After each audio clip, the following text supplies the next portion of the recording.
Assalamualaikum warahmatullahi wabarakatuh. Perkenalkan, nama saya Ahmad Fairul Tasiuddin. Saya adalah mahasiswa Universitas Terbuka. Nomor induk mahasiswa saya adalah 0541468853.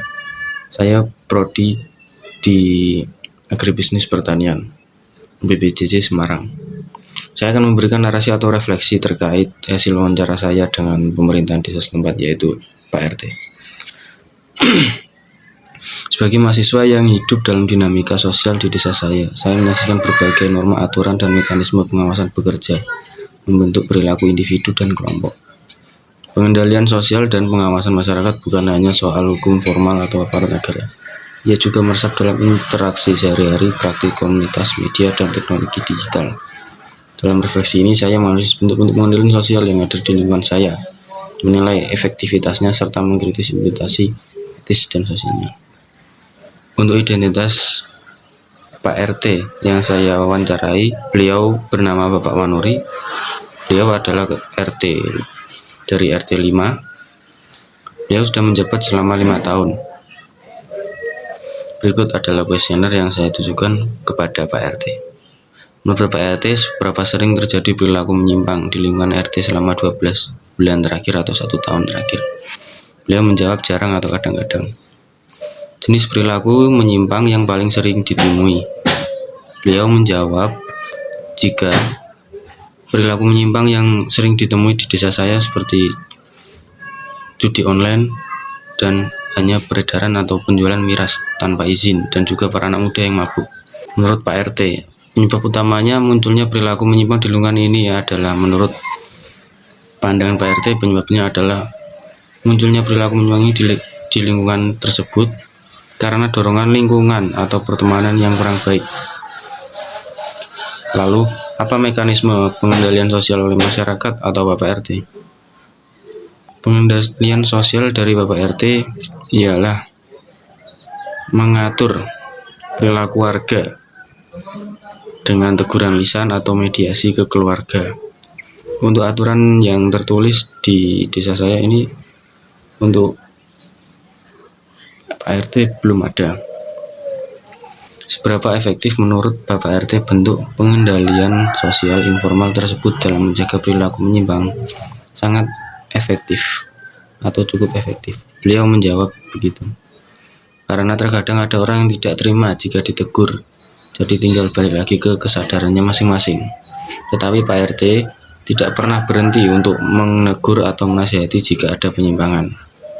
Berikutnya, seberapa sering Pak RT atau warga di desa saya mengadakan pertemuan warga untuk membahas masalah ketertiban dan norma? Beliau menjawab setiap Sabtu 1 bulan sekali. Selanjutnya, siapa yang biasanya terlibat dalam penyelesaian kasus pelanggaran di tingkat RT atau di desa saya ini? Yang pertama ialah Bapak RT itu sendiri. Yang kedua adalah tokoh agama dan pihak keluarga dari si pelaku penyimpang ini. Selanjutnya, untuk hambatan yang utama yang dihadapi Pak RT dalam melakukan pengendalian sosial dan pengawasan ialah adanya rendahnya kesadaran hukum warga. Jadi, untuk kesadarannya di desa saya itu, beberapa orang yang melakukan penyimpangan itu masih rendah untuk kesadaran warganya.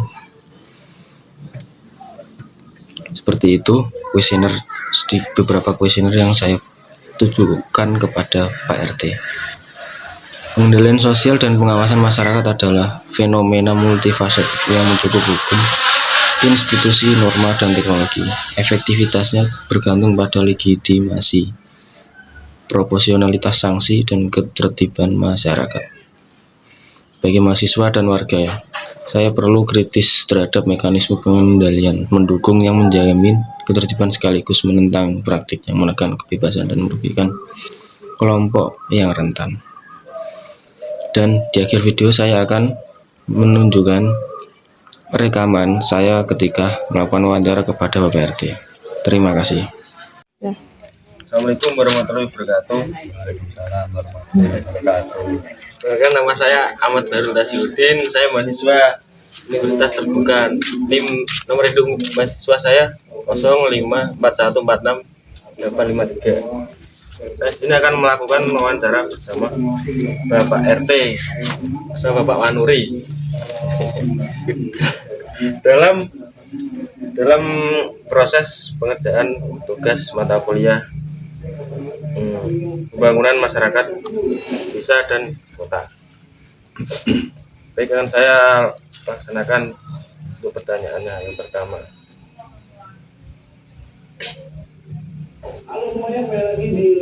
menurut Bapak RT, seberapa sering terjadi perilaku penyimpang di lingkungan RT sekitar sini selama 1 tahun terakhir? Kalau di sini itu penyimpangan saya kira nggak begitu banyak, paling cuma ada sedikit anak itu mabuk. Terus apa lagi, Pak? Paling ya judi online ya, ditogel, tapi cuma sebagian kecil aja, nggak semuanya. Menurut Pak RT, apa penyebab munculnya perilaku menyimpang di lingkungan ini? Apa karena dorongan teman-teman atau lingkungannya? Kebanyakan itu pengaruh dari lingkungan, dari orang-orang luar kemungkinan yang banyak terjadi penyimpangan semacam itu.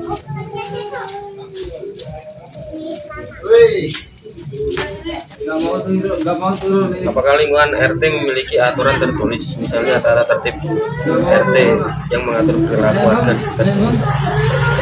Kalau RT ini nggak ada peraturan tata tertib, nggak ada.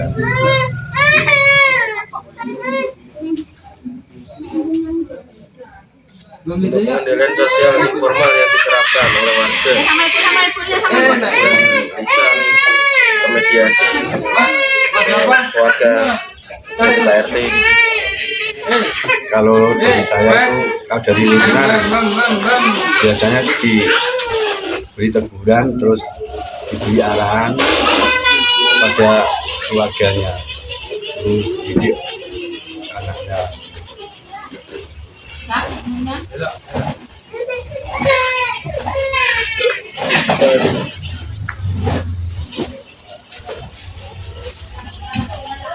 Berapa efektif menurut Pak RT pengendalian tersebut?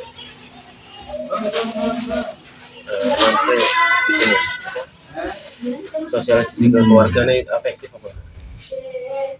Kalau masalah efektifnya tuh kurang tahu ya, tapi ya ada efeknya sedikit lah buat Tinggal orangnya gimana gitu Pak? Berapa sering Pak RT mengadakan pertemuan warga untuk membahas masalah ketertiban dan normal? Kalau di lingkungan RT sini tuh biasanya sebulan sekali.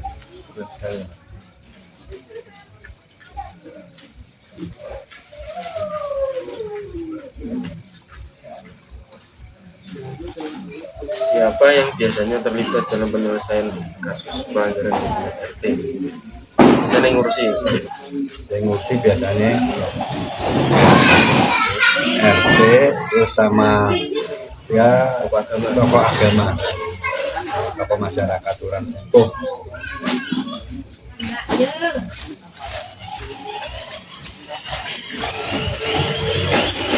Gimana kerjasama RT dengan aparat kepolisian dan Kalau masalah kepolisian itu saya kira nggak ada, karena nggak terlalu besar masalahnya.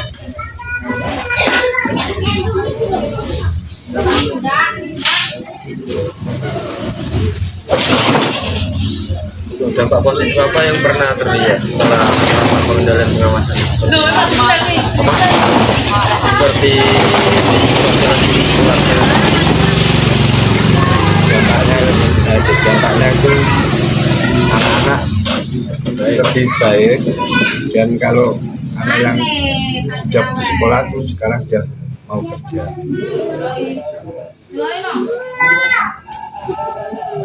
Dampak negatif atau masalah yang muncul akibat masalah ini untuk dampak terhadap warga di sekitar. Dapat masalah Oh, pas ada mabuk-mabukan itu ya terus terang ya terganggu, makanya warga itu tidak setuju kalau ada itu terus laporan sama RT itu ditanggulangi semua.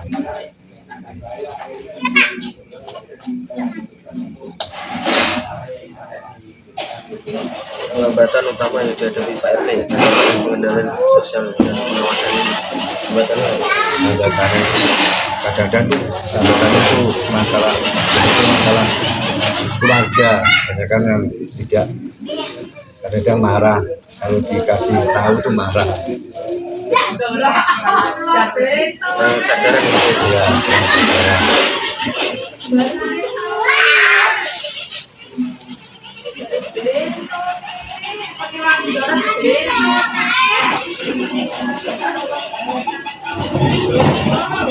Baik, saya rasa cukup sudah pertanyaannya Pak. Baik, sesi wawancara ini akan saya akhiri. Assalamualaikum warahmatullahi wabarakatuh. Terima kasih kepada Pak Wani.